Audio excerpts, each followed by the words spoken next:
do a roll call, please? Absolutely, Mr. Chair. Welcome, everyone. We'll begin with Esther Alonso Luft. Here. Luft, excuse me, I'm sorry. Daniel Rotenberg is not present. Frankie Ruiz.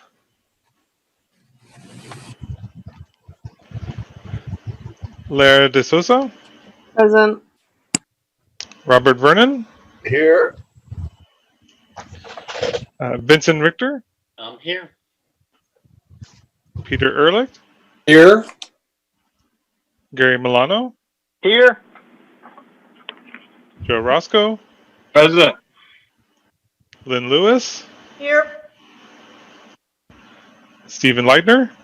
Virtually present. And Guy Portion. Oh, I'm here. Mr. Chair, we have quorum. Okay, Mr. Attorney, I don't know that I've got a flag nearby, but can we all stand for the Pledge of Allegiance? I pledge allegiance to the flag of the United States of America and to the republic for which it stands, One one nation, Under God, indivisible, with Liberty and justice justice for for all. all. Thank you, Guy. All right, Guy. Do we have any minutes, Mr. Larios? We do not have minutes from the February 25th meeting, which was our last adjourned meeting. They will be made available at the next meeting. Okay. All right. Folks, I really appreciate your getting on. We valiantly tried to do something last month, but the administration, I guess, wasn't quite ready or couldn't meet our technical issues. So we're happy that they've accommodated us this month, and we're going to try to go through this agenda as quickly as possible. If it was difficult herding cats like you before, now virtually it's going to be even more challenging. But we're going to give it a good try here. Mr. Chairperson, if I may, before you get started, I need to read a script. Go ahead. Yes, go ahead. I need to say that pursuant to Executive Order number 20-193 issued by the Office of the Governor Ron DeSantis on August 7th, 2020, local governmental bodies may conduct meetings without having a quorum of its members present physically or at any specific location, and utilizing communications media technology such as telephonic or video conferencing as provided by Section 120 of the Florida statutes. Procedures for the public comment will be explained by the city attorney shortly. Mr. City Attorney, please state the procedures to be followed during this meeting. Thank you. Any person who is a lobbyist pursuant to Chapter 2, Article 6 of the City Code must register with the city clerk and comply with related city requirements.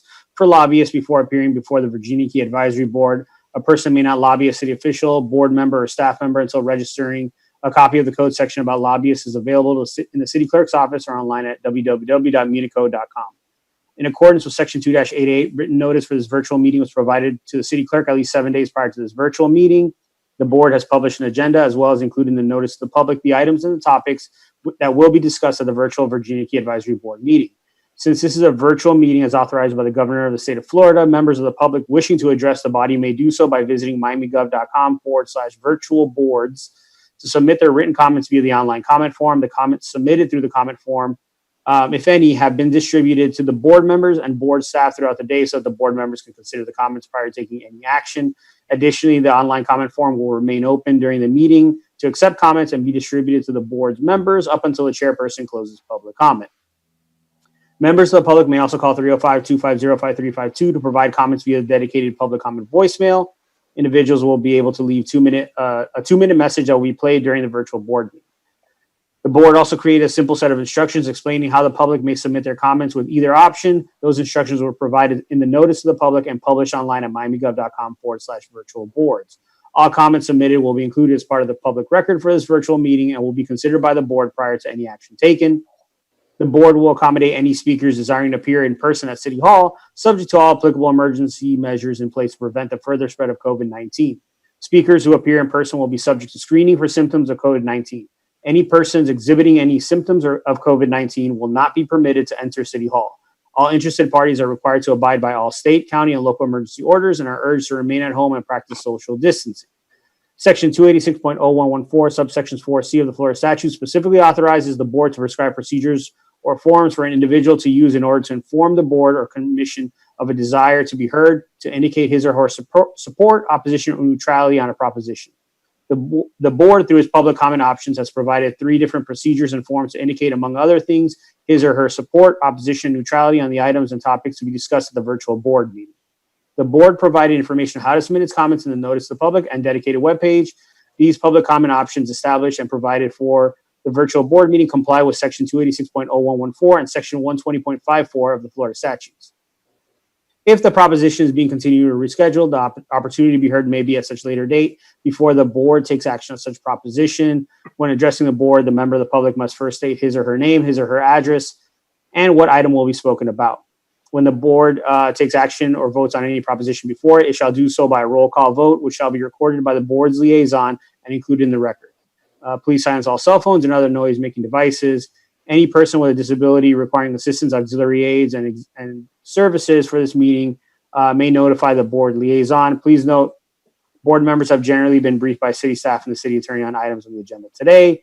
The board is using Zoom to hold the September 22nd, 2020 virtual meeting. Zoom is a cloud platform for video and audio conferencing, collaboration, chat, and webinars across mobile devices, desktops, telephones, and room systems.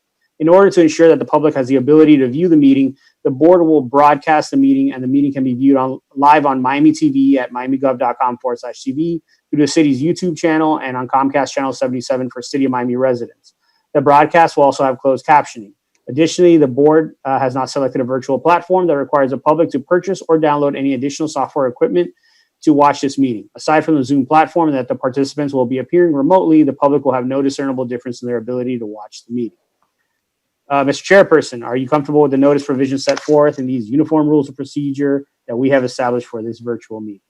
Yes, I am, Mr. Attorney. Thank you very much. Okay, so we've got a number of items on the agenda. Everyone has an agenda, I assume? Yes. Yes. Okay, so this first item under new business is kind of something old, which was the historic Virginia Key Beach Trust event. Guy Forchon, would you please give us an update on how that event went, and let us know what else is going on in your neck of the woods? Yes, thank you, Mr. Chair. Hello, everyone. It has been quite some time since we've all met. I guess about 6-7 months at this point. August 1st, 2020 was the 75th anniversary of the historic Virginia Key Beach Park. And we had been planning since our 74th birthday, a massive concert to be held out at the historic beach park. And of course, Corona changed all of that. And we switched over to a virtual format, virtual event that was exciting for me because we were headlining it with the creation of 3 documentary videos, and began filming and planning a couple months ahead, really to put on a pre-recorded yet real-time virtual event. And so I believe I've got some screen share abilities, correct? I'm going to try. Lance? That is correct. There, you'll be able to share your screen. There's a button at the center on the lower part of your screen. Right, and go to my share. And let's see. Can you see my screen? It's very small. Now it's gone. Completely gone now? Let's try now. Okay. Okay. Okay. I got We really put on 2 events that day. First, August if you remember, August 1st, we had a hurricane. And so as we planned this amazing event, even as a virtual event, a few days before we had to cancel everything in fear that a storm would hit South Florida. And though virtually you can connect people without having to physically come to a physical event that might get canceled, you still run the risk of electricity being out, telecommunications being sluggish or down. And so the entire platform that we were using to show the event, we had to make a judgment call, and my development coordinator said, hey, let's put it off for a week. Gives us an extra week of time to prepare, to sell tickets, to do other things. And we said, okay, fantastic. So on August 8th, and that was a Saturday, the 1st, we also had a physical event planned at the historic beach park. And so that too was canceled because the park was closed. So 1 week later, and that's the image that you see there, that's me and some of the staff, we did come together, have a good time with some of our visitors on the park. We had cake and ice cream, Jackson Brothers ice cream, and they participated in our 74th birthday. We brought them back out, and we also did some very small donut type cakes that were free to the public, and I would say all had a very good time. We then moved into that evening on the 8th, a login platform, Socio platform is what we used, and it was celebrating 3 documentary shorts. They are wonderful videos. I will be sure through Lance to send links for all of you to watch if you have not had the ability to see them. And that really made doing this virtual invaluable to me because we got these 3 amazing products that we can use for many years to come.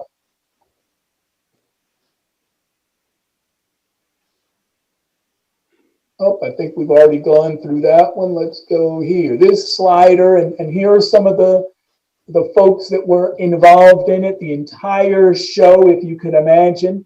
The idea was, as my development director, Sheila Foreman, said, it was Roots meets the Academy Awards. Okay, so this was hosted by Vanessa James. Dr. Nathan Connolly was our narrator of all of the documentary items. Kizzy, the violist, she is an animated violin player, and she takes you on a tour through the park. All pre-recorded pieces from entering the park right on out into the ocean, playing different songs and different features. And then Marco is a South Beach mixologist, and so this whole thing was behind buying your ticket, receiving a historic 75th drink mix kit, or a cheese cutting board. Those were the 2 gifts that were sent to you before the event. And you follow along through different breaks in the action, creating these drinks as you go along. So if you would imagine you're watching this show, and really the commercials are the documentaries, and the commercials are the mixologist, and he comes in and walks you through the creation of these different drinks. Non-alcoholic drinks are there too. The Power to the People Rum Punch, the Lemon Drop the Violence, and Paradise Renewed were our 3 different drinks for the entire event. A lot of fun. We, of course, like any new virtual experience, you have things that break down. Communications broke down for a moment. Entirely frustrating for some people who could not join. The whole platform allowed you to move off to different rooms and do a number of different more focused things. There were games that you could take part in, all while the show was going on. Very exciting, something we would try again. We learned a lot. Had a great deal of frustration, but a great deal of success. And invaluable are the 3 documentaries we created that tell the historic park story and notable figures throughout the African American history of Miami and how the park came to be. Deals with the past, the present, and the future. So it was current enough to include a number of pieces of the tragedy of George Floyd, and some other very timely things that took place during that moment. That is the exciting part of being able to put together a virtual event, because you can, if edited properly, add a number of things that are very current and in a sense give the illusion of something that's taking place real time. So that is what we did. I will see that the link gets to all of you. The entire show is, I believe, 1 hour and 27 minutes, but you can zoom ahead and take a look at the 3 documentaries, and it will not be the waste of 30 minutes of your time. Very well done, and a lot of kudos to the production team that put them together. Sheila Foreman, my development director, Cynthia Marcos, former newscaster who now runs her own production company and helped us with some other videos in the past, did a fantastic job. And of course, a lot of video and pieces we had to get from the Getty Museum and other places to make an incredible story. Any questions you may have, and I see Jocelyn there. Hello, Jocelyn. Hello, Hector. At the museum process, we are at the, I guess you could say the final language of the RFQ for the consultant for the museum project. And so Jocelyn and Hector, I don't know if you all want to add into that. The time has passed for my board to add to that language. And so I think we're just at a phase now as Office of Capital Improvements looks to move ahead and on that timeline, advertise for the museum consultant. Okay. Any questions on Guy's presentation? Comments? Congratulations, Guy, and the park. Thank you. Thank you.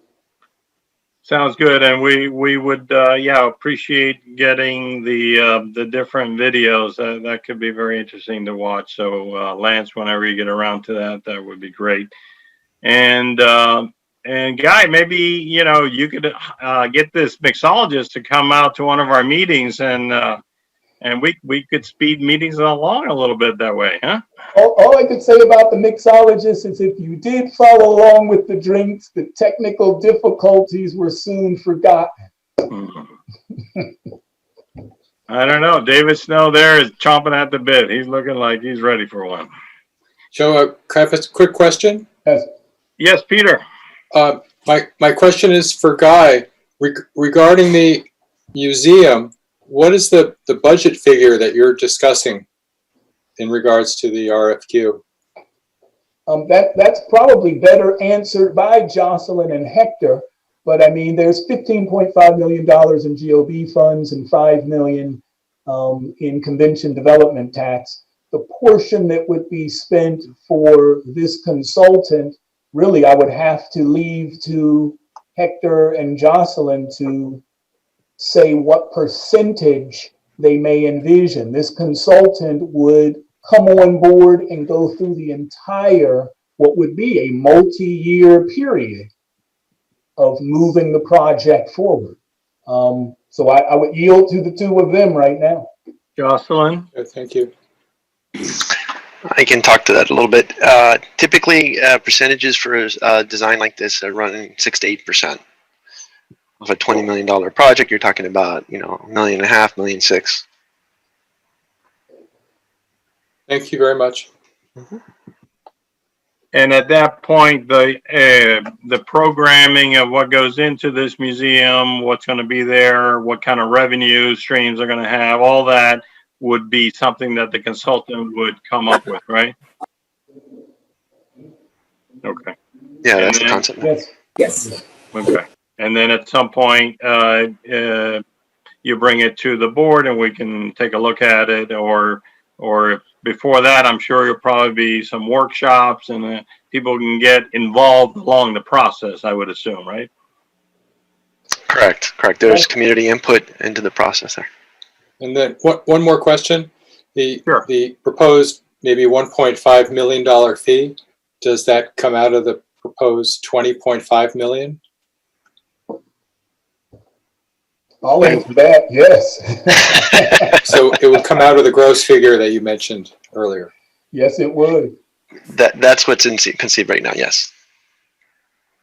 Thank you. Want to come out of Guy's salary? Is that what it is? Oh.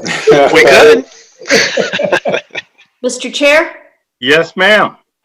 for the city attorney, does this have to go to, does the museum agreement need to go to a referendum, or have we, or is it somehow outside of a referendum requirement? So right now, what we're discussing is the RFQ for the consultant just to look at the project, right, to design. So that's not really a referendum issue. But I do, if it is an operator, right, if it's somebody that we're leasing the property out to or having to manage it, there may be some referendum requirements. I believe the management is if it's over 5 years, if I remember correctly from the charter, or if we're actually leasing it out to somebody else. And yeah, it's a referendum issue. So in other words, it would fall under the same parameters as the Marine Stadium operator in the event the RFP process goes and it is decided that there really should be a museum on historic Virginia Cape. Well, yeah, I mean, that would be a different process though. Right. Because right now, what the RFQ, this consultant will do is basically look at the site, determine the structure that's going to be there, the different aspects of the museum, and how to build it moving forward, right? So then after that, we'd do the RFP for then construction, and then from there, we'd also look into, and I guess the RFQ would also, the consultant can determine the management of it, right? How we would do the management, Right. and based on that, then we'd go to RFQ, to a new RFQ or RFP for a management. So there are multiple processes here, but this one right now does not contemplate that situation. Okay, thank you. Any other questions or comments on this issue? Okay. Next up is the mangrove cleanup event near the Miami Marine Stadium. And Lara, I assume this is you. Yeah, by default, it has fallen to me to address the board and advise that what we were thinking of doing was seeing if we could get the board in assisting to coordinate a volunteer day to do some mangrove cleanup adjacent to the Marine Stadium property. There has been a planting of mangroves. I can't recall, Hector probably could help me, the timeline that it occurred, how long ago it occurred, but one of the feedbacks that we've gotten is there needs to be some ongoing hand weeding and maintenance of the area, and this could be a great way to engage not only the board, but those who are enthusiasts of the Marine Stadium area. So Daniel and I agreed to partner in terms of working together from a staffing resources, and then wanted to see if there was any interest from the board in participating in a volunteer day. We didn't know at the time that we initially started talking about this with COVID what the impact would be in terms of when, but as of Monday, the 28th, we actually in the Parks Department have approval to start doing some limited volunteer activities again, keeping people to groups of 10 or less and spread apart. So we conceivably could look at setting a date in the future, some near future, if the board is interested in participating in this kind of activity. Okay. Anyone want to bring this issue forward? like a motion? Do we Yes, need a ma'am. motion? Yes, that would be in order. Okay, Mr. Chair, I move that the Virginia Key Advisory Board work with and support the Dream Department and the Parks and Recreation Department for conducting a volunteer day in compliance with all the COVID regs for hand weeding and other general cleanup of the mangrove area around the Miami Marine Stadium. Do I have a second? I'll second that. I have a second. Any deliberation on the matter at hand? Esther, you want to say something? No, I was just saying the same thing Guy just said. Okay. Second. Yeah. All right. I would love to just, the Virginia Key Beach Park Trust, we do a great deal of volunteer work and we have outside parties that help us all the time. Laura, when you give us the date, we'll have plenty of people there, land and sea. Okay, great. Okay. Yeah, so just as a point of, I guess from the coordination side, I would ask Lance, how do we do this? That we would set up a date and then through you would communicate out to the board members the plans?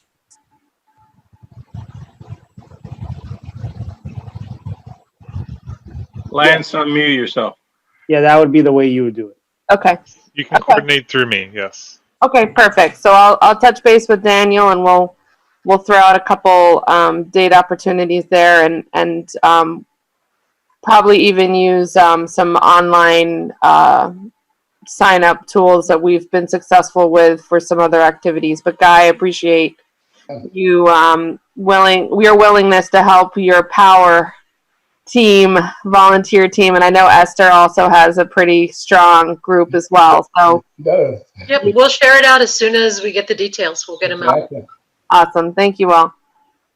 Stephen, your group is also perhaps someone who might want to be involved in this. I think Stephen might be frozen. Yep. I think maybe the rowing club might be a good, Yeah. right? Right. And I'm sure I can get people from DHT. Great. Great. All I right. think the biggest problem you'll have is too many volunteers. Yeah. It That'd be a could good- be, but maybe we put out 2 dates, like one for like maybe October, and then go ahead and advance schedule another one for December. We really did want to see if we could get a momentum of every 2 months to address this, so we stay on top of what the feedback that we've gotten from the consultants on terms of what's needed in the area. So this is great. Thank you. Will any training be required for the participants? I mean, are they actually removing excess mangroves or No, it's more. invasives? So we're gonna have the park naturalist on site and also the consultant that assisted with the planting, and advise us as to what you want to remove and what you want to leave alone. Obviously, we don't want to go in and do any damage.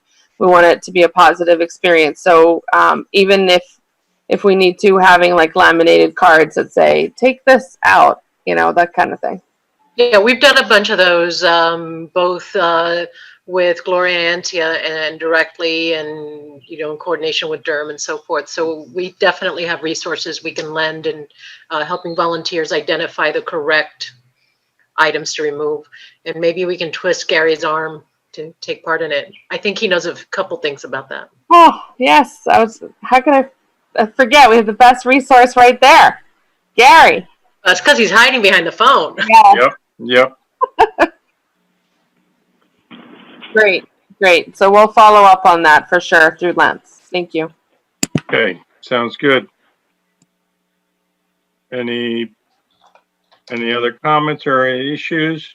Okay, the items is properly before us. All those in favor say aye. Aye. Aye. Okay. I was muted. I was muted. Aye.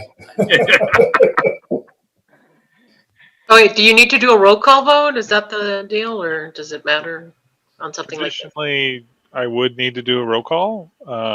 So if you don't Is there mind, anybody against it? that's Well, true. I mean, if no one objects to it, then Yeah, exactly. it's unanimous. Right. Exactly. Okay. So I will record it as unanimous. Okay. All right, next item, we wanted an update on the Marine Stadium, and there's going to be somebody from the Office of Capital Improvements to give us what the status is, what the major milestones are, what are our next steps here. So who do you have, Lance? Hector? We have Hector Badia, the acting director. Is that proper, sir?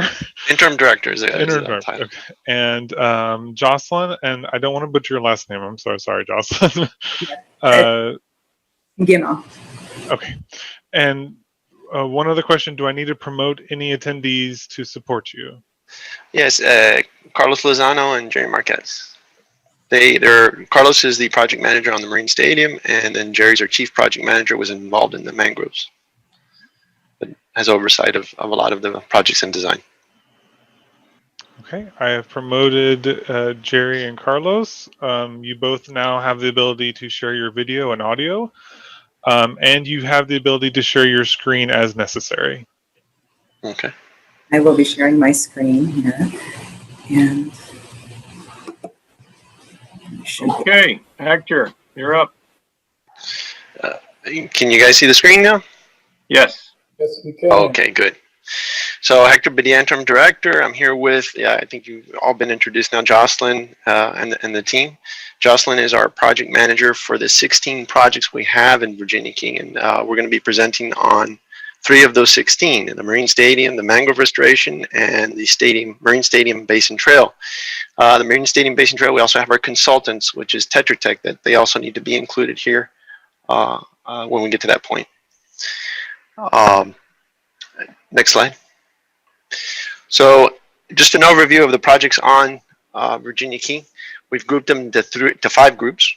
One is the Marine Stadium, which constitutes the stadium, the Maritime Center, the mangrove restoration, and the basin boat ramp. The second group would be the Virginia Key Marina. The third would be the parks and beaches, which includes our kayak launch, our seawall restoration, our North Point Beach Park, the historic beach park, the former landfill that they're capping, the park and athletic fields, and the lagoon boating safety and environmental protection, which is Jimbo's Lagoon. Next, we have the Flex Park, which stands on its own.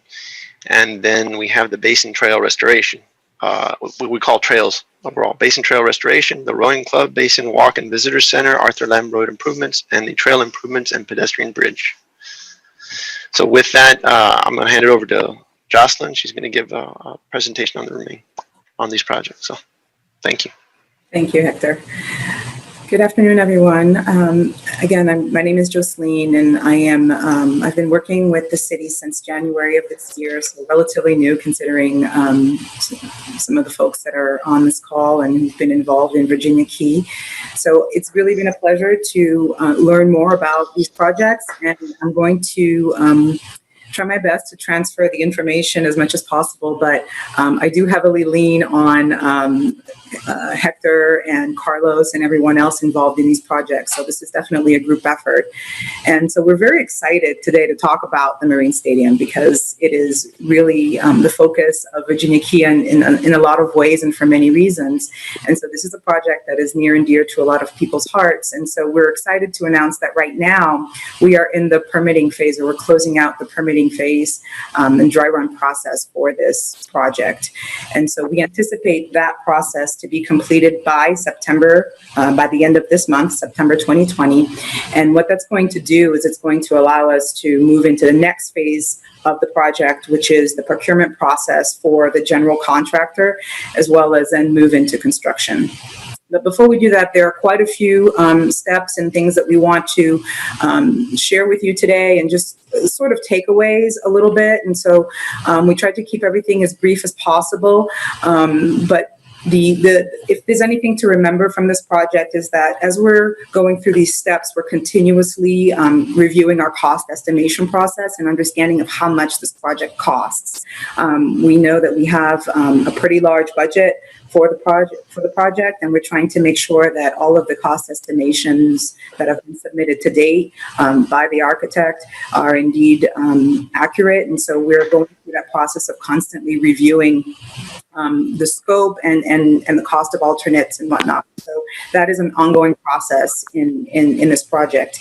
A couple of other takeaways. Again, we talked about the permitting process. So we're very excited to come towards the end of that, which was a very lengthy process. And so that's going to allow us to move forward with going into procurement, which we anticipate beginning fall.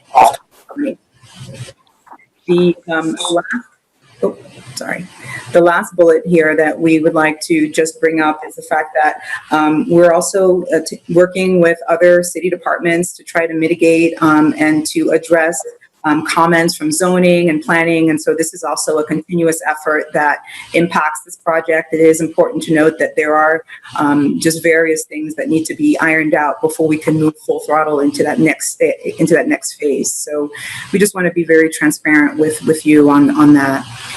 One exciting element of our project is the fact that we've sort of labeled this as kind of like phase one of construction, and we have the pile restoration that is slated to begin in the fall of 2020. And so that is going to allow us to it sort of kicks off, I guess, the construction piece at the stadium. And so we want to communicate to the community and to folks here in the advisory board that is sort of our a great milestone for us. And so we're going to be working with a lot of departments and a few to make sure that folks know in the community what's going on and how they can, sort of get excited with us about that pile restoration process.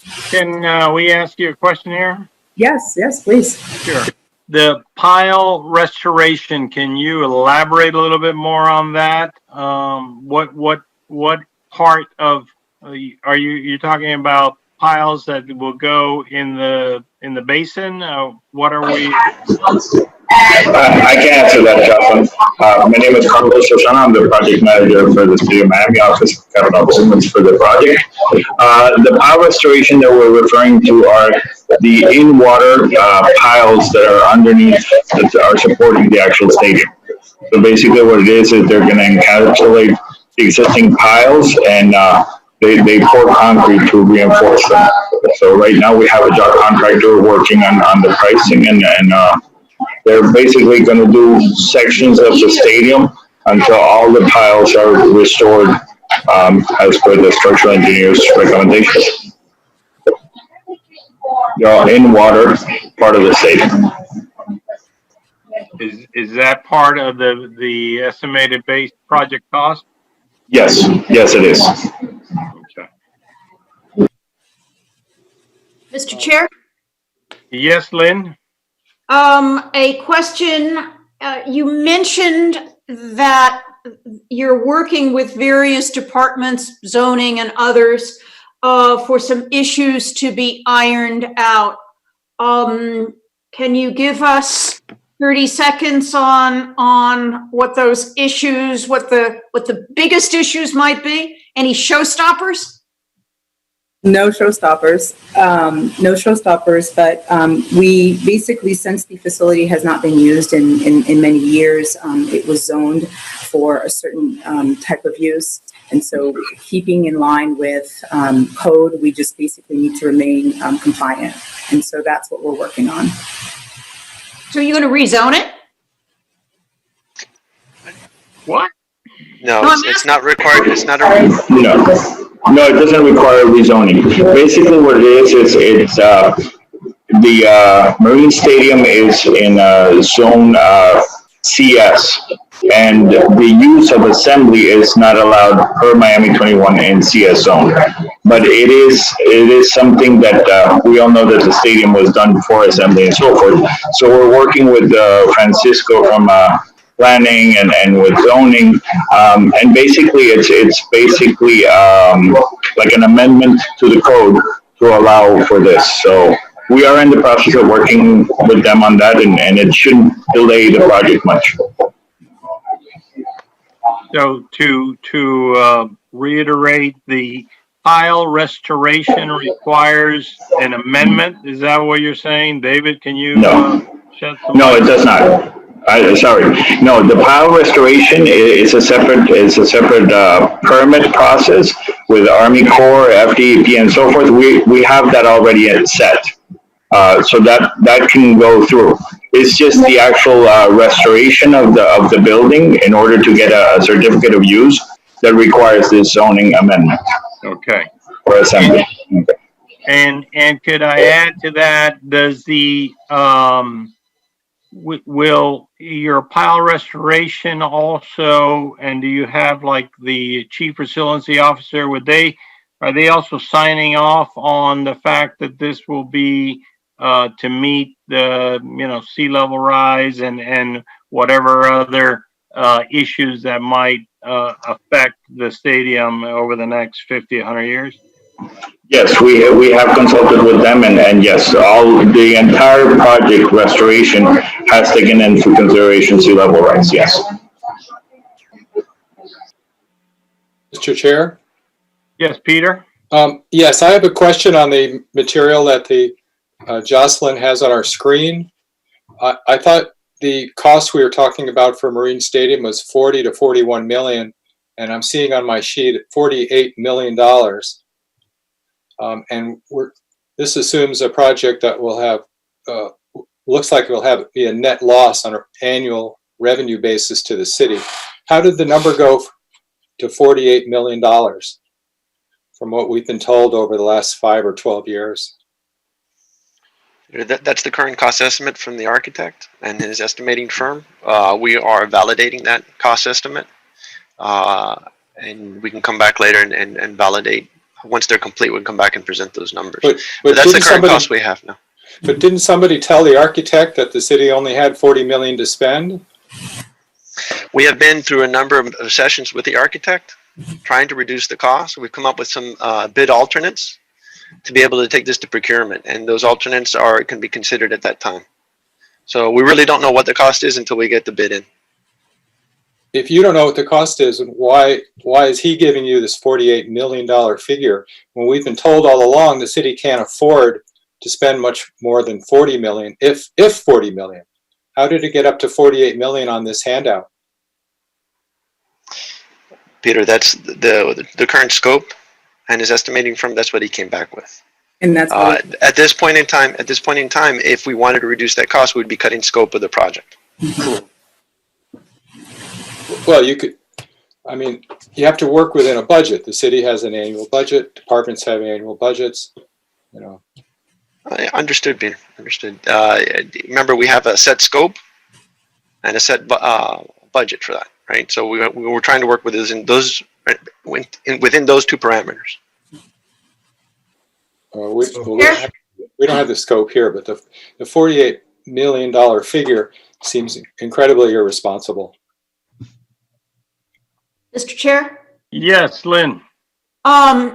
I thought I heard Mr. Padilla say that the pile project is included in the 48 million, correct?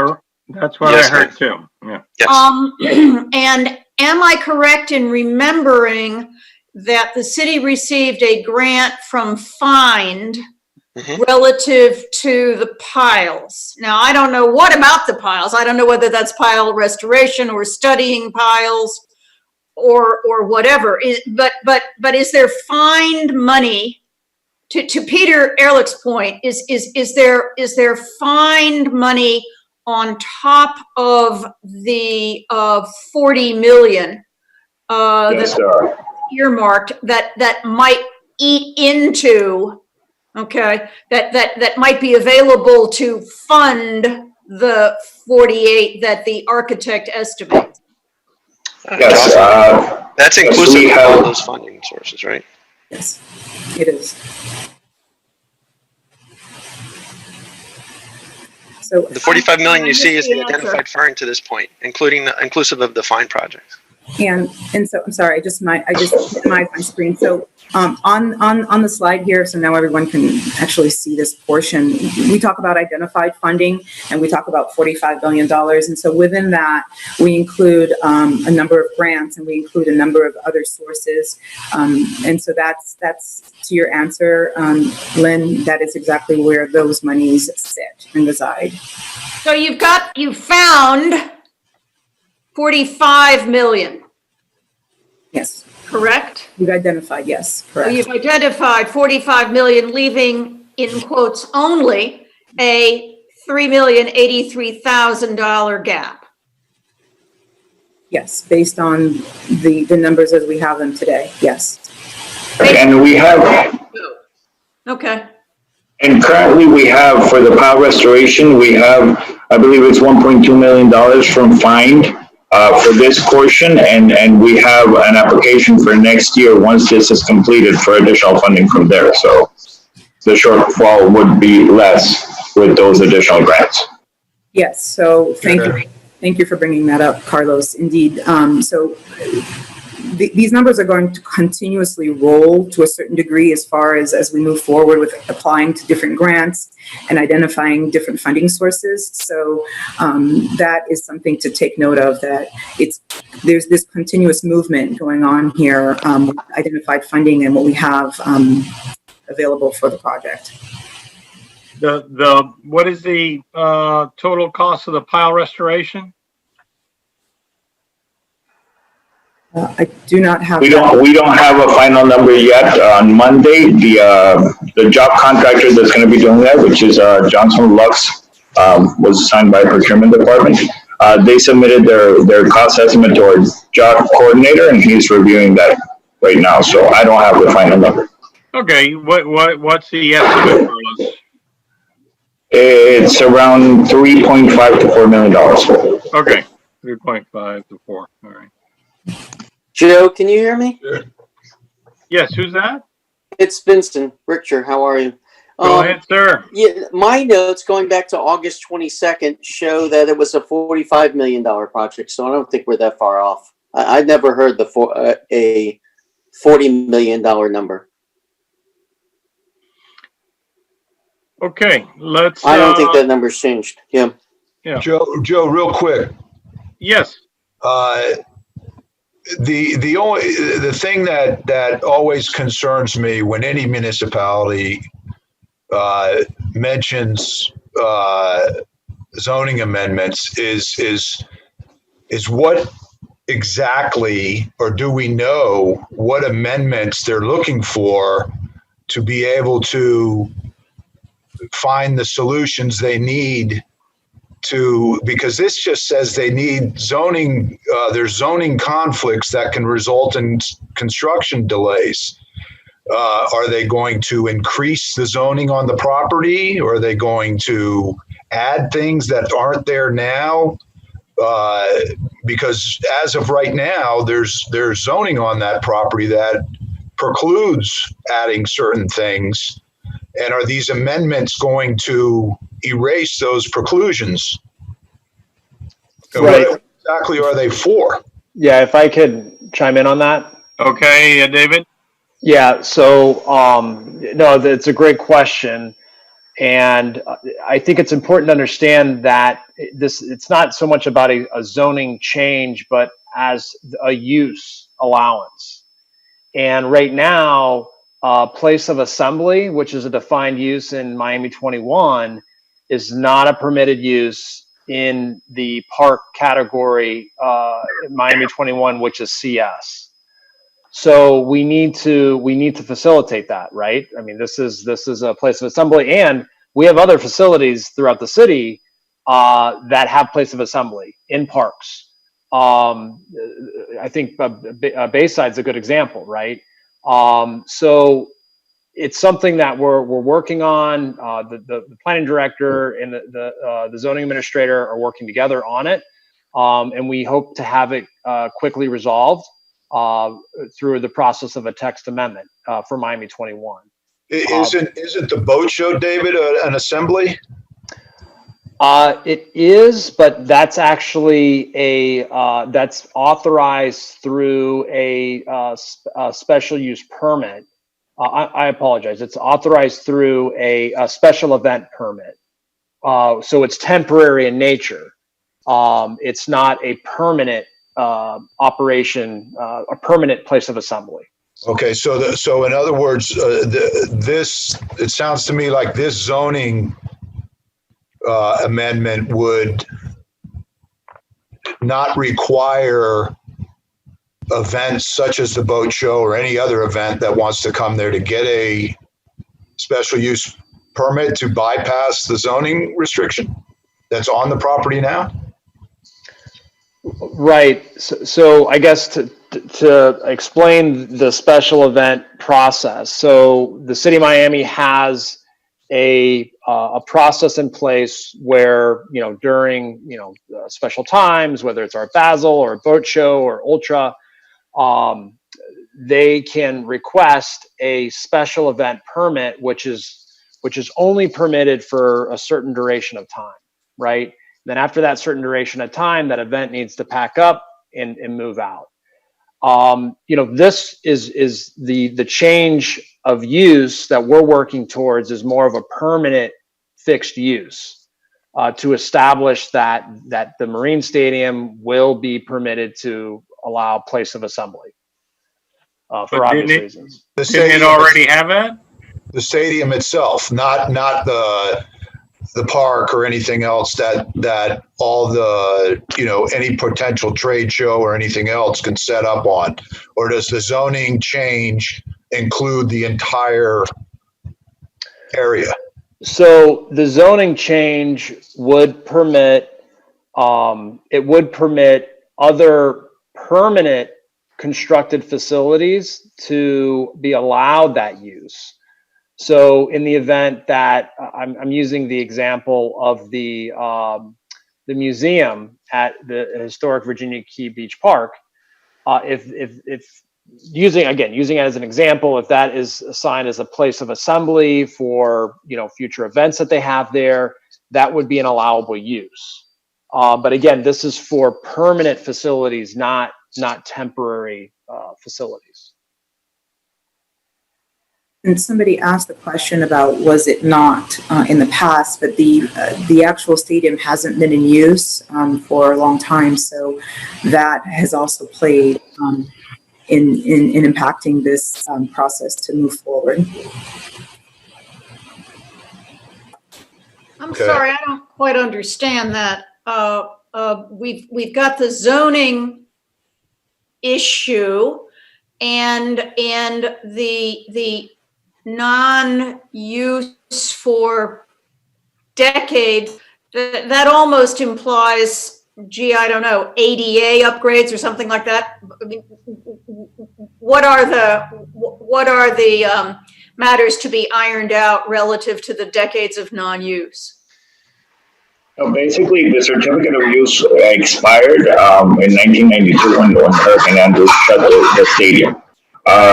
This does not trigger any additional ADA things. We as the design team, we have included all the 8 conditions, and the facility will be up to code regarding accessibility and everything once the restoration is complete. This has nothing to do with the use, the zoning use. What happens is the certificate of use that they had prior to 1992 expired, and with Miami 21 going into effect, it does not allow assembly. So that's why they're saying they have to present as an amendment, text amendment to the code to be able to allow it there. And this would also cover the future Maritime Center. Okay, we're going to eat in 10 minutes. Okay, great. How come you're all dressed up? Because I'm on TV live. Oh, Here. You're also, Here you go, open mic. show that to me button's tomorrow. also not Oh, off. no, it's all live. I'm right here. Yeah, we're Oh my hearing. heavens, look. Yeah. Oh, how exciting. So I'll be done in like an hour. Peter, your Okay. mute button's off. Oh, I know, it's Okay. funny. Isn't Peter, it? you're not muted. Me. His headphones are off too. Thanks, so. what you essentially what you have, David, Peter, welcome back. is an existing non-conforming use that you're trying to bring into Compliance. Okay. Right. Okay. Okay. All right. Well, I think it just scares me a little bit when we start talking about, other buildings that can house assemblies. We're still talking about the buildings that are slated to go there. There's nothing additional or nothing that we've never seen before or going to get surprised about moving forward that will pop up there due to this zoning change. No, it would only be the buildings, the permanent buildings that are set there, either the Marine Stadium or the Maritime Center. Okay. And also, to add one other minor detail about how this use could work in Miami 21 to add another layer of protection, understanding that this would be facilitated in the CS category. It could go through a special permit, such as a warrant, right, where there's notification provided. It allows abutting residents, property owners to be informed that this use is being considered for this area.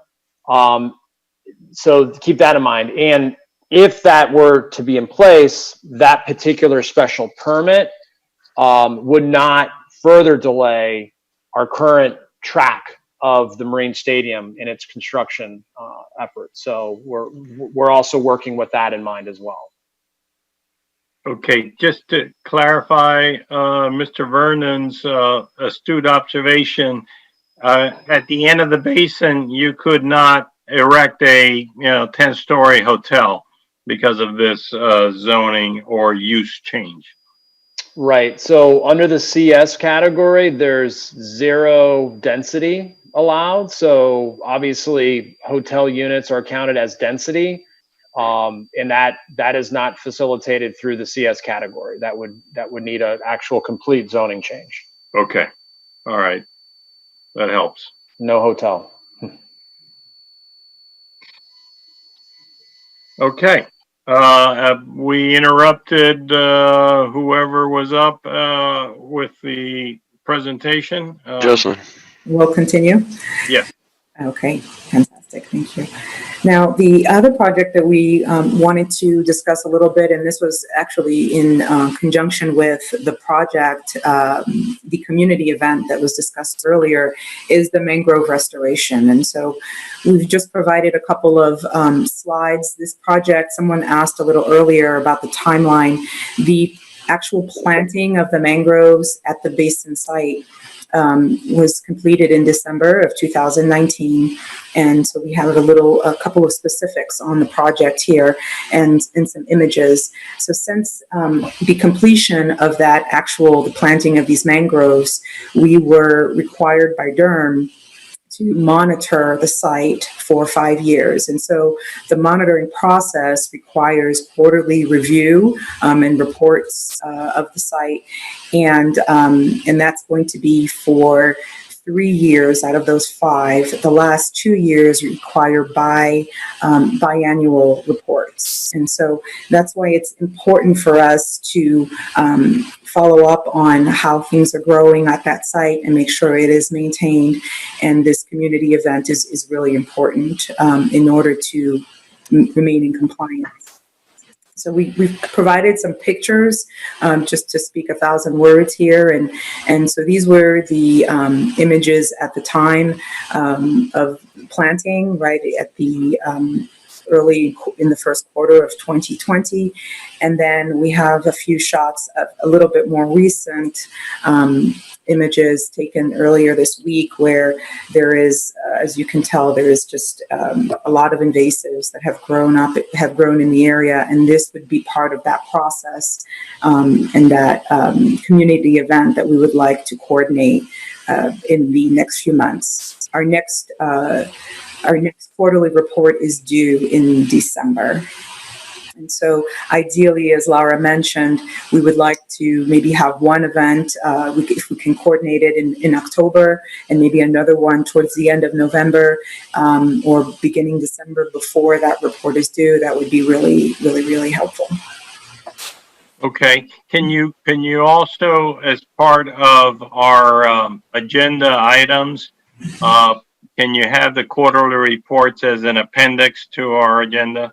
And that way we can keep track of it also throughout the next 3 years. Correct. I guess we'll make note of that. And we'll make them available to Lance.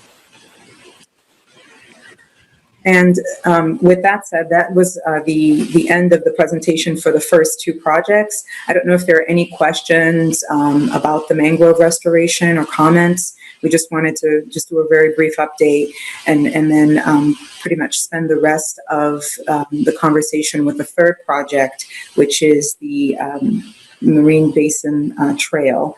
And for that, Lance, we're going to request to bring in Tetra Tech from that. Mr. Chairman, if I may. Yes. Yes, Guy? Just real quick, I'm looking at the pictures of riprap or almost a rock wall. And I was just wondering what it is. I mean, it literally comes off very much like a wall. And then I was imagining in a number of years when the mangroves get some height, is the intention to manage the height of these mangroves so that the views and vistas remain?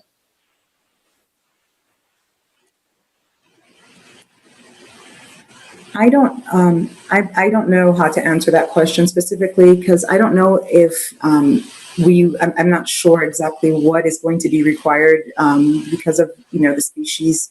I'm not sure what Durham would require us to do specifically. I know we're looking into Gary, this is Hector.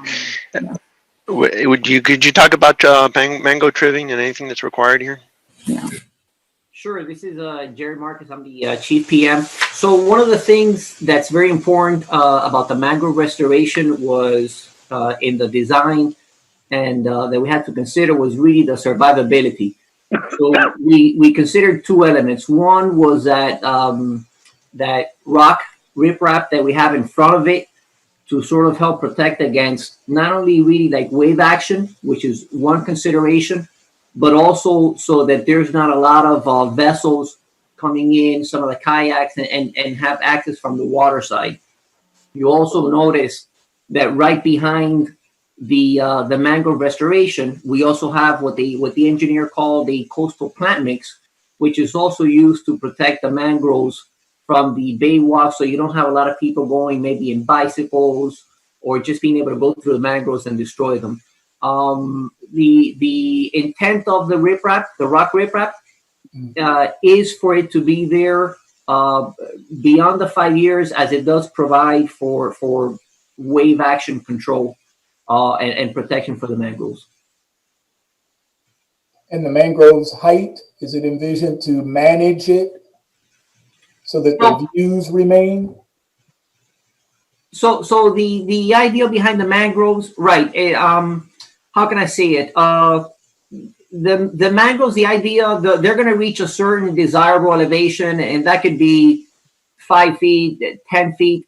When you go to Durham to get the permit to trim them, there's always a minimum thickness of the mangroves that you have to maintain where you clip them at.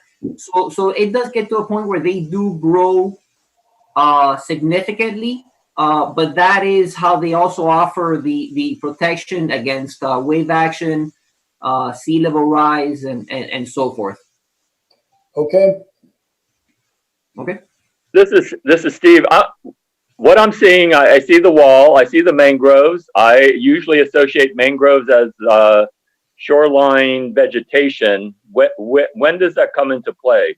Mangroves being on the shoreline. Those were the mangroves that were destroyed when the city of Miami sent in their contractor. And how many mangroves are planted in total? I believe it was over 300 saplings. And yeah, I mean, just so you know, we did work closely with DERM and FDP to get the proper elevation that they wanted to see the mangroves to ensure survivability. So obviously we followed their guidelines. And I think it was like either 1 foot above sea level, so that there could be some water coming in, but then it would go out, and that's what they deemed that would be ideal for the mangroves to survive. I'll say that we have installed mangroves before, like at Rockerman Canal, with a great deal of success. If you guys pass by there, you'll see that they're pretty tall. I think I would venture to say they're over 10 feet tall. So I'm hoping we'll have the same amount of success here.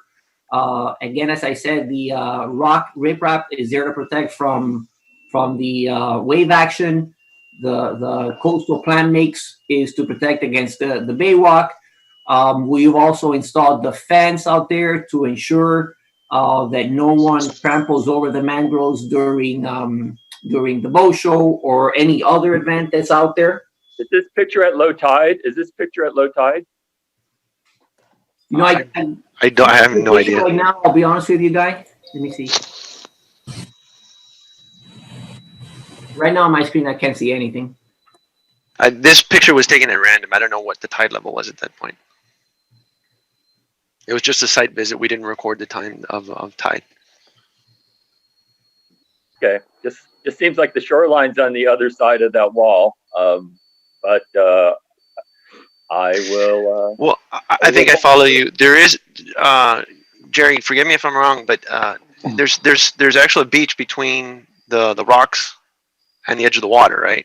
There's some space. It's set back from the water. Right. Yeah. And right. They were basically built. I think it was 1 foot over sea level. And that was deemed to be the desired level so that you would get some water during high tide, and then it would go out, and that would be the way that it was deemed to be to maximize survivability from DERM. Very good. Gary's the expert, so I guess if Gary's not chiming in, everything's a-okay. Okay, that's a good thing. All right. Okay. Let's move on because we might want to come back to one of these other topics, but go ahead.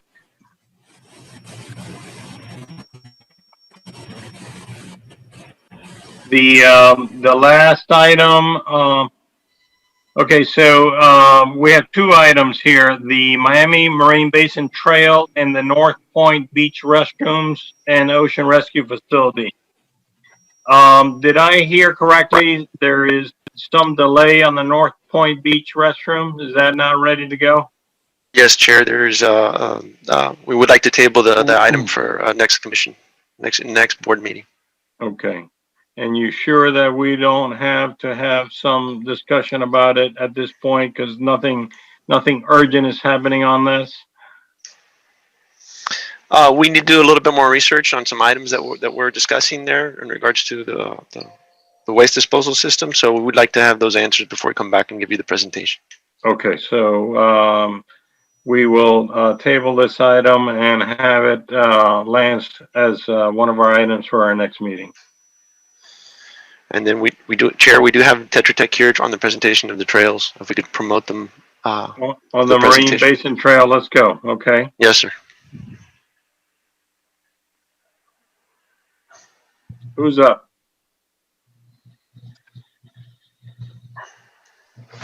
It would be Chris Zavatsky.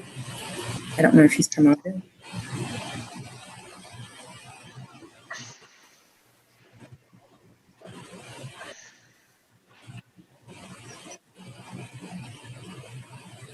Okay, I've promoted Chris and Diana.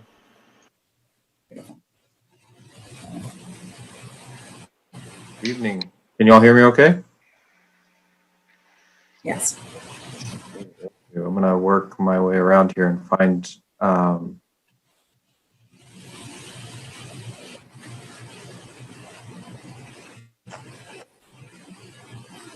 okay. Deanna, are you? I guess if anything comes up toward the end, we'll be happy to answer any questions. But thank you everybody for having us join your first advisory board back after what's been a long break. I know getting involved myself in some organizations, these are critical meetings, and with COVID, definitely the Zoom atmosphere has been the way to go. So again, my name is Chris Savatsky. I'm joined with Deanna Santander. We're with Tetra Tech, and we have been tasked from the City of Miami to assist in the design and permitting construction of some improvements at the Basin Trail surrounding the lagoon, the Miami Marine Stadium. So just a quick overview. This won't be too long a presentation, but it is a little bit of a workshop. We do want to get your opinion. I'm going to give a quick overview, project location, background. We'll go over our scope of work and really hit on a couple of objectives we have for you. We'll go over the project phases and kind of display how those are broken down into 3 sections. We'll go into that. And really the focus today is looking at the options that we have studied and brought forth to the city for laying down on the resurfacing of the trail. And then we'd like to get an analysis. We'll give an analysis, but we want to get some further input from you. The project location, just in case there's anybody dialed in that's not as familiar with this, with Virginia Key, the carved out basin that was carved about 1963. The trail seems to, from what we can tell, it seems to have been there ever since since the basin was created. Measures about 8,000 feet. That's 1.5 miles. So a nice 3-mile trail one way out, and then you got to turn around and come back. It is maintained by the City Parks and Recreation Department, and after so many years, it is due for some repair, and we'll look at some of those areas.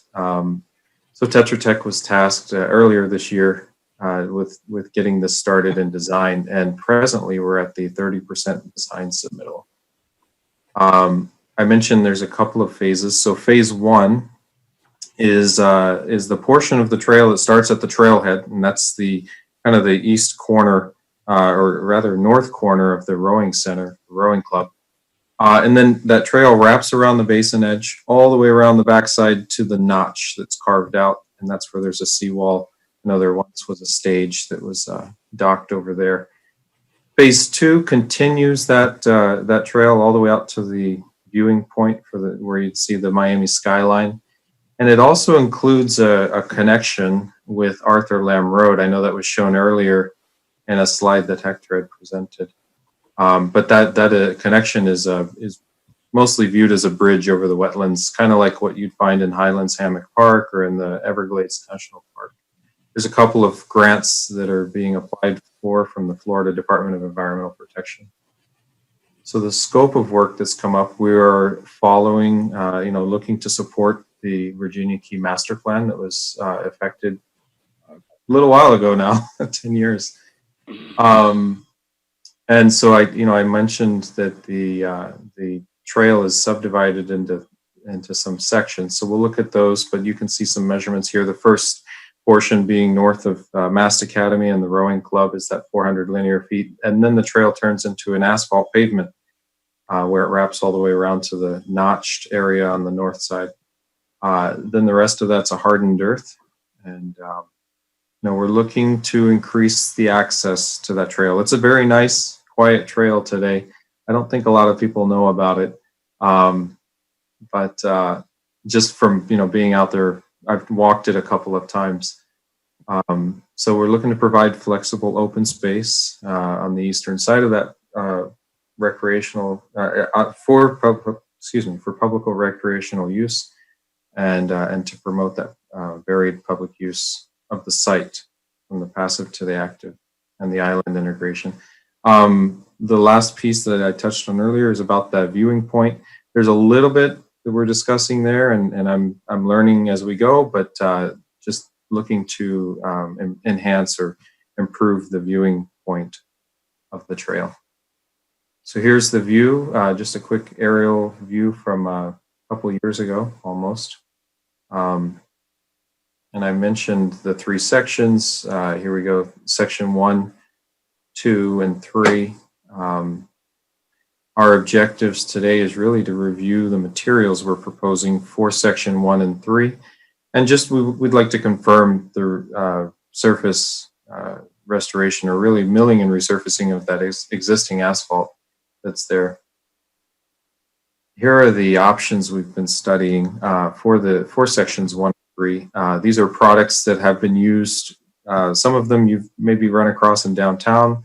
I know FlexiPave has become a popular one, not just for these planters around downtown, but also for kids, kids playgrounds and for some pathways. Really comfortable. EcoRaster is a hardened plastic grid. Comes with the ability to either put in gravel rock or in other scenarios, there's other materials that can fill there. The Aquaflow is more of a brick paver, like you've seen probably around lots of driveways and sidewalks. And then MobiMat, you've probably found that recently, like down at Bill Baggs Park. There's MobiMats used there. Also, Miami Beach has been using MobiMat. It's very good for accessibility, ADA access. I've presented here just some pre and post, and the color of the pathway is not suggestive of anything, just really to give a contrast. So, so you can see this area that's north of the rowing club. The asphalt roadway begins just north of Mast Academy, and this is an area actually we've got. I'll show a couple slides further here. I'll show some point repairs we need to do on that asphalt roadway as it has eroded away. Here it is. Edges have been eaten away by some of the wave action, certainly some of the use too. But other areas, we've got roots that are growing into the asphalt, and those need to be cleared out to keep the trail in an accessible position. Here on the back side, as we get to the straightaway, this is the kind of the east corner of the trail, if you will.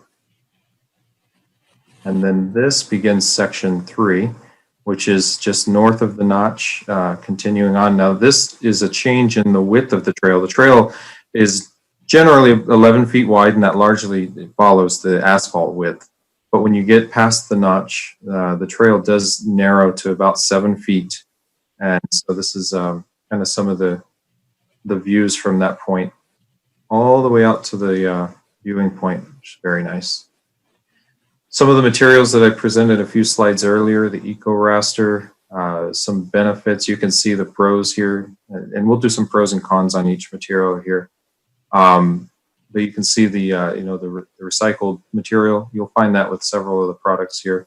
Definitely, we're looking to keep permeable what is permeable today, and with the asphalt, we're not changing anything with that condition. Some of the cons that come up here, well, things that do happen in Miami, we occasionally get a storm surge, and so that was one of the cons, is that chipstone can be washed out. The grid, we would look at from a design standpoint, engineering standpoint, we'd look at tacking that down so that it does not disappear with the surf. The next item, FlexiPave. This is that real comfortable rubberized surface I was mentioning, and so these are actually recycled tires that are chipped up and then laid down into a mesh. It does have a lot of porosity, so it still allows for the water to pass through as it rains. Very good. It's got some positives too for like the rowing club, where they're back and forth across the beachy sand there that's got some crushed limestone mixed in it. But this is another good surface that would not scratch the bottom of their boats. You can see some of the cons here that do occur. I mean, this is a material that can break off. Tree roots will definitely do their part to grow in that area. So next material is Aquaflow. Again, this is the pavers. And you'll see, I mean, the picture is showing a parking lot. It's very commonly used as that, but certainly pavers are used for trails as well. They are permeable, and lots of options as far as patterns on their website. Same issues, tree roots do occur, and so the benefit, at least with the pavers, is you can pull up the paver bricks easily, redo your subgrade, level that out with fresh sand, and then put the pavers back down. It's a harder surface, so there are some areas that maybe it wouldn't be as conducive to the environment, to the use. Talking again about the rowing center, the rowing club, and MobiMat, which I liked these pictures here from their website, but you can see accessibility. They're even using this not just at the beach, but even in some of the national parks. It's very earth friendly. This is also a recycled plastic. It's not as durable as far as life expectancy or life cycle. It's something though that does show up kind of like a rolled up carpet, and you roll it out, stake it down, and if later you choose, you look at it and you go, it could be, it could use some replacement.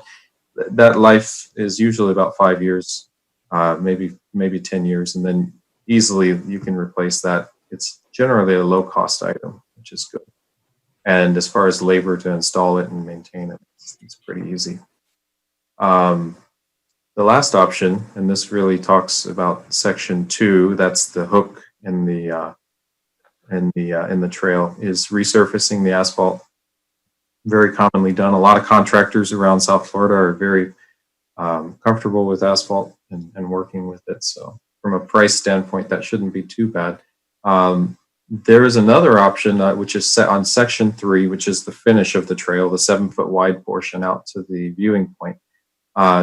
Upgrading that to asphalt as well, and that puts a longer life on that trail, staying in the width and the condition for accessibility. So just a quick overview. This is the analysis part, right? We're putting everything together side by side. I added the first column here, capacity. This is some of the options you'll find, the materials being used, storm surge resistance. If it's good, I put a check mark. If there's some concerns, I commented here. And so FlexiPave, I mentioned it can break apart. My biggest concern, and kind of going over to the next column, environmentally friendly, well, rubber floats. And I'm not sure, if we were to have a big storm, talking about storm surge, that were to come and take this material off, it could be found floating in the bay. And I don't know. Good. It's so seldom that happens. And so maybe there's some other options, some other ideas to remedy that before it happens. We could talk about that. The MobiMat, again, about wave action. The mat will not break apart as easily. It's more like a very, it's a knitted material. And so it will stay together until it finds the last thread, but it'll take a lot of beating. And then asphalt, you can see there, that's pretty commonly known. Just to put that together, you've got some toxins. This is my last slide here. We'd like to get your input, and I've given some column headers here. Just if we were to scale this, let's say from 1 to 5, and we're talking about the 3 sections. This is not something that we have to do right now. Actually, after this presentation, maybe in the next few days, if we could get your responses on the scoring here, we'll send out an Excel spreadsheet where you can fill in your scores 1 to 5, 1 being least favorable, 5 most favorable, about the product and how maybe you consider that product when it comes to environmental impact, things like durability, aesthetics, maintenance. If you want to add criteria, maybe we can do that now as we go, forward after this presentation. And okay, comments too about additional product info. We'd like to get that. Discussion time. Okay, we gotta move along here. Okay, can we? Do we have any comments on the presentation? or any of the potential products to be laid down. I'm not sure if anybody got these, but can we get these handouts that we've been looking at? Can they email them out to us? Yes, the plan is to share all the presentations as soon as we'll share everything with Lance and he'll distribute them. Great, thank you. Do you have, Joe, go ahead. Yes, Joe, I'm sorry. I don't know if you can hear me. Yeah, I can hear you now.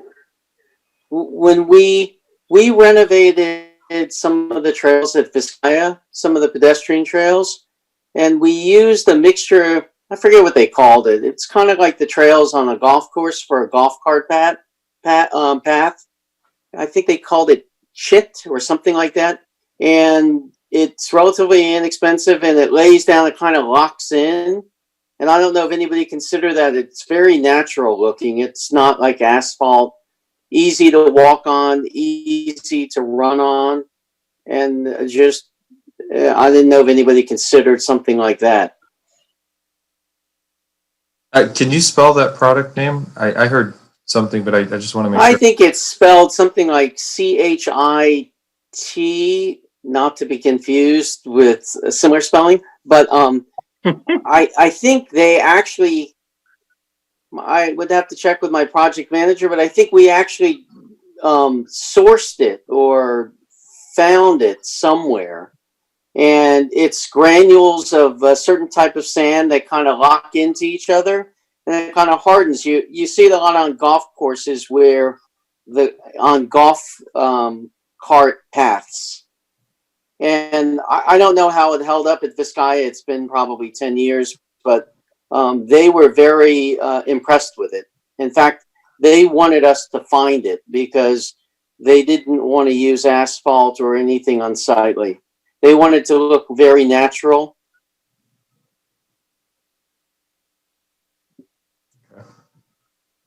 Well, we're definitely we're open to options right now. So yes, we're going to. I'll check with my project manager and see if he remembers what it was called and where he got it. That would be great. We bought a lot of it. Yeah, that would be fabulous. Thank you. We're open to options at this point. I would like to hear from Lara. Lara, you've got a lot of parks under your jurisdiction. What has worked before? Well, in terms of what I'm familiar with of these products, FlexiPave has come up before. We've considered it for actually Kennedy Park.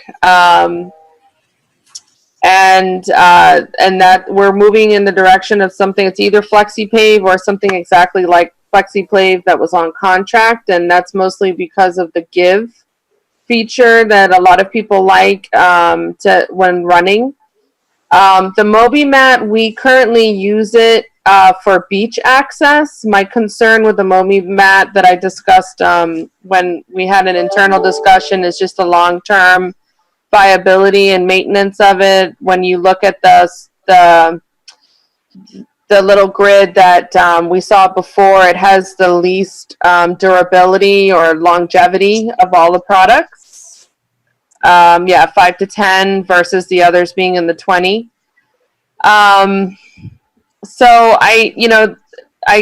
then the asphalt, I know we have an existing asphalt pathway now. And certainly there is something that can be said for continuation of material for consistency purposes. But really this had been brought up on a prior meeting, a discussion about what materials were going to be used. And that feedback was taken seriously. And that's why we came back to the board to hear your input. Okay. Anybody want to provide any input now, or are we gonna get this this kind of a handout and everybody who wants to can fill it out and forward back? Is that the idea? Yes, that's the idea. So, Joe, in terms of when looking at the design, I'm sure that all the uses have been taken into account, but there are a number of runners that use that trail. And I can see a lot of cyclists using it once it's, well, more than what they're using it now. Once people are more aware that it's there, the uses will increase. Items like MobiMount are not great if you take a fall. They're pretty rough on the surface. And I know Jocelyn and Hector have heard my concerns about how rough it is on bare feet, which is also something that happens when you're moving, paddle crafts, whether it's a rowing shell or anything else across it. And if it's a tear, it's harsh. So it's not an easy solution. Okay. I agree with Esther that you're going to have. I personally am very excited about this project and being able to bike it myself because I have a Comfort Cruiser. I'm not a crazy biker, but just the idea of being able to provide this accessibility to such an amazing view for this trail. I think that really I'd like to just see where the board lies in terms of which product that they think they're more interested in. We know down the road that the money is going to be a predominant factor in the final determination, but it is important for us, especially since it is a grant-funded project, that we get the feedback from all of you. Right. I'm sorry, you got two questions came in at the same time. Esther first, then Guy. Not a problem. Is FlexiPay what's in Kennedy Park now, or what you're looking to replace it with? No, what's in Kennedy Park now is not what's going to go into Kennedy Park again. We're going to do a different installation. What's in Kennedy Park now was like a rubberized coating on top of asphalt. And what we're looking to do in the future is to take the asphalt out and put a new foundation in and a better surfacing on top. Thank you. Guy? Mine was on the, what is that, Eco Raster? Is that, and Laura, you might be familiar with it. I was just at the 79th Street Pelican Harbor Marina over the weekend, and there's a small walking trail there and some sort of a structural grid underneath it and dark material, I don't know what it seems like that would break down under heavy use. I don't know. I love the look of it. It looked really natural. There was a strange kind of dark pebble material in it, as opposed to a lighter crushed stone or something like that. But it was all inside of a geogrid. So it held the trail together nicely, but it seemed like it would wear down under heavy use rapidly. So I love the look out of it, and I think if it lasts, it would be great on a trail like that for running and even when it's wet. Mr. Chair? Yes. Can I make a comment? Yes, who's this? This is Gary. Gary, hi. How you doing? Doing well, thank you. Can I ask the consultant a question? Yes. I think your idea about eliminating anything that would float is great. So taking that into consideration, is there a way, you've got the basic square footage. Is there a way for you to kind of identify the cost for all the different types of materials that you mentioned? That is definitely a step going forward. We want to, put together a cost to move this project forward, what the cost would be. At this point, we have not gotten everything ironed out. And I'm saying with the product manufacturers, getting costs numbers from them. We've got a fair understanding of their, what their details are for other specifications for subgrade improvements. But the rest of it, as far as what's in their number for their material and any other specifications that they may have, we don't have that together yet. This was still, we're at the 30% phase. So moving forward, we will have those numbers, but it'd be helpful if we could maybe go on some comments about the the material that are liked. I don't know I know from a budget standpoint, there is a budget in mind, and the city's looking at that too. Well, I really think that we need to keep in mind sea level rise. So whatever material we do pick, we need to make sure that it's going to be able to get wet on a regular basis with tides. So anyway, thank you for your great presentation. And if we could, and if we could add to everyone on the board here, yes, the plan is to definitely identify where the sensitivities lie, what's important, and then sort of narrow down some of these options. So we've received, I think there's going to be a little bit more legwork to be done, obviously, looking into these alternate materials. If there is, if we can get information about chit or what material was used at Pelican Harbor, and then we can provide that in a follow-up to everyone and sort of narrow down some of the better options and then come back with pricing and whatnot. So it is an iterative process, and we're just trying to really, really capture what is important for the community to see at this site and what's, what the concerns are so that we can make the best selection, make the best recommendations. Okay. Can I say one more thing? Larry, you mentioned the view, and we shouldn't minimize the view from the point. It's one of the few places in Miami that you can see an unobstructed view of downtown Miami, of the skyline. And unless you have a boat, you can't see it from many places. And from that point, you get almost a 360-degree view of water. It's a very unusual feature. It's man-made, but I don't think we should minimize the payoff at the end of the hike. You're going to be 1.5 miles out, and there should be a great payoff at the point, and where you can take in Miami and maybe sit down and take a look around and spend some time.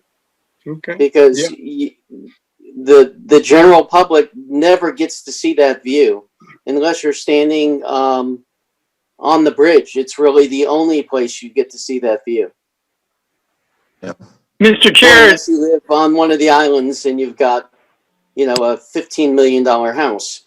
There's nowhere else to really see that view of downtown Miami. Mr. Chair, do we have time for one more question? One quick question, because we're going to run out of time here. All right, I just wanted to pass on to Hector. Thank you for this great presentation. One thing, Hector, is to make sure you keep in mind sea level rise, as well as the timing of this project should be done in a way that we can do the vegetating along the edges of the pathway. We don't want to build a really nice pathway and then have heavy equipment running over it to plant things. So try to phase this so that you can do the nice dressing along the edges, because there's a lot of exotics along that trail. We've talked a lot about this. I would like to see the exotics removed and natives planted like we did on the end. I did that project on the very terminal end, and we can do that along the whole length of it. So make sure when you do this, Hector, kind of look at the big picture as far as phasing this. Anyway, thank you for a great presentation. Thank you, and we'll take that into consideration. Good Absolutely. observation. Okay. Any other comments on the presentation right in front of us right now? Okay. If I may, can I just confirm, are we, as far as like the scoring and these, I guess I exited out, I'm sorry, let me get back to that screen. As far as the scoring, are the criteria here at the headers of each column, are those okay? Do you want to add anything? Take one of these out? I don't know. Just like to finalize that before we send that out for your. Any suggestions, group? Chair, I thought, well, I certainly liked Jocelyn's comment that she wants to look at the material that was used at Vizcaya and at Pelican Harbor, and sounds to me like the city doesn't feel that it is ready for us to grade these 5 products that there may be more, there may be less. And speaking for myself, I would like to know, have an indication of cost. Cost is an important additional criterion to me. Yes, of course. So we can definitely add those additional materials in and provide a base cost for the materials as we secure them from the manufacturers. The only delta that is a big, would remain, I guess, unsolved is how much subgrading and prep work is involved. And so I think we may try to take an intelligent guess as to how much that would cost for, each section of the trail. But that's where we were very hesitant to provide anything that wasn't finalized, because we really don't know until we get into the trail itself and have a little bit more expertise there. So we can try to make some estimations, and I think that that's going to be helpful. It's just, we just want to caveat that if we do start sending costs out there, that there may be some variations, because we don't really know. But we can definitely include some elements. Understood, but I'd be quite hesitant to rank these 5 with a total vacuum as to what they might cost. Gotcha. So we can add that, definitely. We can add that in, and we'll do a side-by-side comparison with the material cost, and then an estimated guess of what we think there you go. Would be. Okay. Mm-hmm. Thank you. Thank you. Okay. Just one quick thing, going back to the Marine Stadium. So we covered it somewhat extensively, but what is the next step after the piling restoration? So the next step after the pile restoration, and things kind of work in tandem.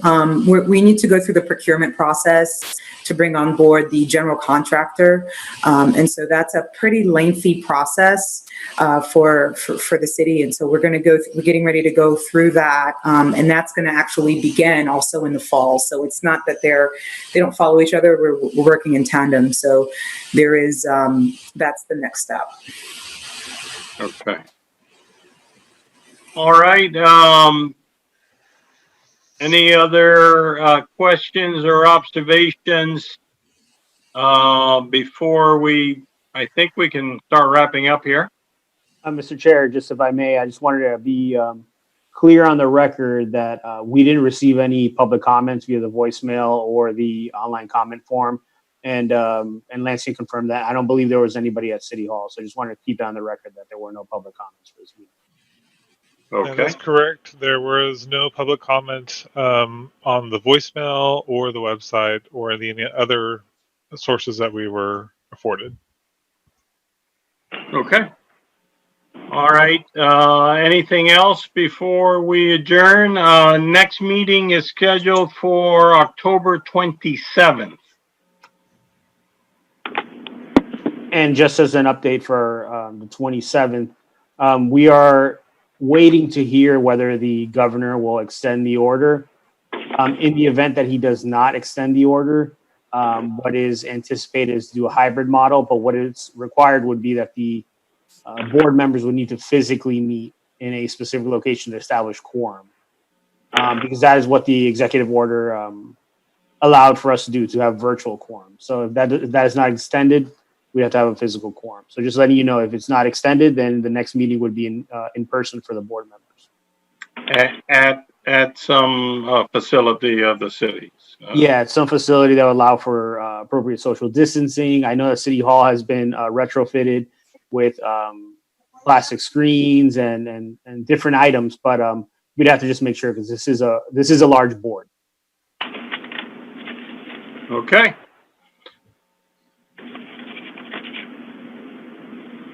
The city doesn't have a bar that we can meet, right? Okay. All right. Anything else for the good of the order? Quick question, can we amend what's the permissible ways for us to meet quorum at this point? No, unfortunately, we cannot. It's established by state law. And that is why the governor has to issue an executive order allowing us to not follow state law, since as the executive branch, you're the ones that enforce the laws. All right, thank you. Any other questions?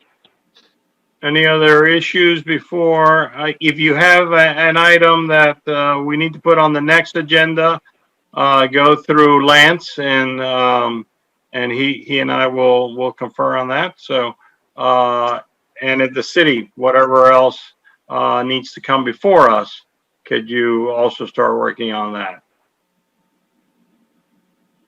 Okay, hearing none, do I have a motion to adjourn? Move, we adjourn. I have a second. Seeing none against, meeting is adjourned. Thank you very much, staff. Good job. Appreciate it. Thank you, everyone.